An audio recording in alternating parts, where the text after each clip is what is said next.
وفي رحلة البحث عن اللقب الإفريقي على أرضه وبين جماهيره، يعلن وليد الركراكي قائد العرين المغربي قائمته الجديدة لوديتي تونس والبنين. مباراتان وديتان لكن رسائلهما كبيرة، مباراتان للإعداد للتجريب ولرسم معالم الحلم المغربي الكبير في كان 2025. اللائحة جاءت بمزيج من الخبرة والتجديد، من الأسماء اللامعة إلى المواهب الصاعدة.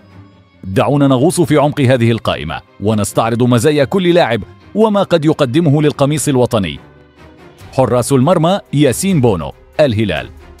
صمام الأمان الأول، صاحب الخبرة الأوروبية والعربية، ردود فعله الخارقة، تمركزه الذكي وهدوءه تحت الضغط يجعله الحارس رقم 1 بلا منازع. بونو لا يتصدى للكرات فقط، بل يزرع الثقة في الدفاع بأكمله. منير المحمدي، نهضة بركان. حارس خبير متمرس في البطولات القارية، يمتاز بالتمركز الجيد واللعب برجليه، وهو خيار تكتيكي مهم في حالات الضغط العالي. المهدي بن عبيد، الوداد. حارس شاب يتميز بالمرونة والارتقاء العالي، صاحب تصديات حاسمة هذا الموسم مع الوداد، وقد يكون الحارس القادم لعرين الأسود بعد بونو. خط الدفاع: أشرف حكيمي، باريس سان جيرمان.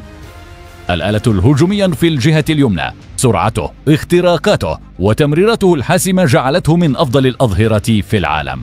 في المغرب هو أكثر من مجرد ظهير، هو قائد ومرجع. عمر الهلالي، إسبانيول.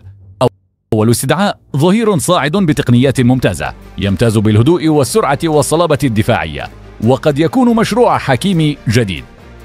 عبد القادر أبكار، ألافيس. قلب دفاع طويل القامة، قوي في الكرات الهوائية، يمتاز بالصلابة والقراءة الجيدة للكرة، وقد يكون أحد مفاتيح التوازن الدفاعي. عبد الحق عسال، نهضة بركان. شاب مغربي بتطور لافت، يجيد التغطية ومواجهة لاعب ضد لاعب، قوي بدنيا وقد يضيف صلابة في المحور. جواد اليميق، الوحدة. المخضرم الشجاع، بخبرته الكبيرة وتدخلاته الحاسمة يمثل عنصرا مهما في تأمين الدفاع، كما يمتاز بالخطورة على الكرات الثابتة. أسامة العزوزي، بولونيا. المدافع القوي في الثنائيات الأرضية، قادر على اللعب كمحور دفاعي أيضا، ويتمتع بذكاء تكتيكي كبير. آدم ماسينا، تورينو. ظهير أيسر بلمسة إيطالية، يمتاز بالتوازن بين الواجبين الدفاعي والهجومي، وخبرته بالدوري الإيطالي تضيف بعدا تكتيكيا. يوسف بالعمري، الرجاء. لاعب الرجاء المميز، سريع في التغطية ويملك شخصية قوية، قد يكون مفاجأة إيجابية في هذا المعسكر. زكريا الوحيدي، جينك. صاحب التمريرات المتقنة من الخلف، يمتاز بالهدوء والقدرة على بناء اللعب، عنصر مهم ضد الفرق التي تضغط عالية. خط الوسط: سفيان أمرابط، فانر بخشة. الماكينة التي لا تتوقف، يجمع بين القوة البدنية والرؤية الميدانية، يغلق المساحات، يفتك الكرات ويقود الهجمة من العمق. بلال الخنوس، ليستر سيتي. المايسترو الشاب برؤية استثنائية وتمريرات بين الخطوط، صانع لاعب قادر على التحكم في نسق المباراة ومستقبل خط الوسط المغربي. عز الدين أوناحي، باناثينايكوس. اللاعب الذي أبهر العالم في مونديال قطر، سريع، مراوغ، يخلق الحلول في المساحات الضيقة ويشكل خطرا دائما قرب منطقة الجزاء. أسامة ترجالين، فينورد. لاعب يمتاز بالحيوية والانضباط، يملك طاقة بدنية عالية، يهاجم ويدافع دون كلل، ورقة تكتيكية مهمة. أمير ريشاردسون، فيورنتينا. قوي بدنيا، هادئ وذكي في التحرك بدون كرة، عنصر مهم في موازنة الخطوط الثلاثة. إسماعيل صيباري، أيندهوفن. مهاري وسريع، يحب المراوغة ويجيد كسر الخطوط، يضيف عنصر المفاجأة عند دخوله كبديل. خط الهجوم: إبراهيم دياز، ريال مدريد. الساحر الأنيق، لاعب يملك لمسة فنية مذهلة، يقرأ اللعب بسرعة، يمرر بدقة ويسجل من أنصاف الفرص، عنصر لا يقدر بثمن. إلياس بن صغير، موناكو.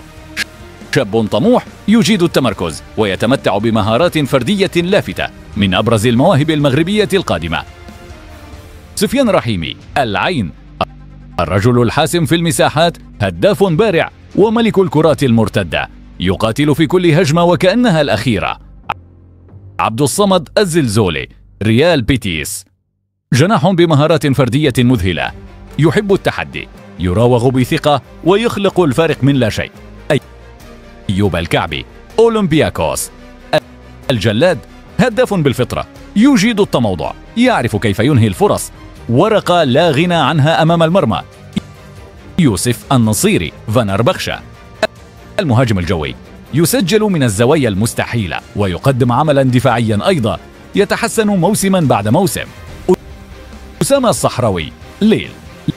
لاعب متعدد الأدوار، سريع، تقني، ويتمتع بإحساس هجومي كبير. حمزة إيكمان، رينجرز. قوة بدنية وتحركات ذكية داخل منطقة الجزاء، ورقة هجومية مفيدة في اللحظات الحاسمة. مروان سنادي، أتلتيك بيلباو.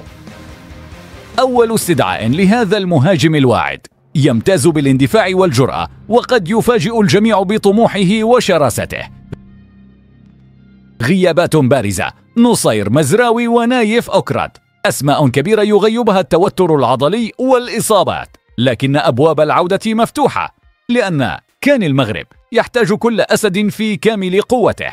الرسالة الأخيرة من الركراكي: نحضر بذكاء، نجرب بجرأة، ونبني فريقا متكاملا لا يرحم ولا يخشى أحدا. فهل ترى أن هذه التشكيلة كافية للقب؟ من هو اللاعب الذي تراه الأهم؟ ومن كان يجب أن يستدعى؟ اكتب رأيك في التعليقات، ولا تنسى الإعجاب والاشتراك، لأن الحلم المغربي بدأ الآن.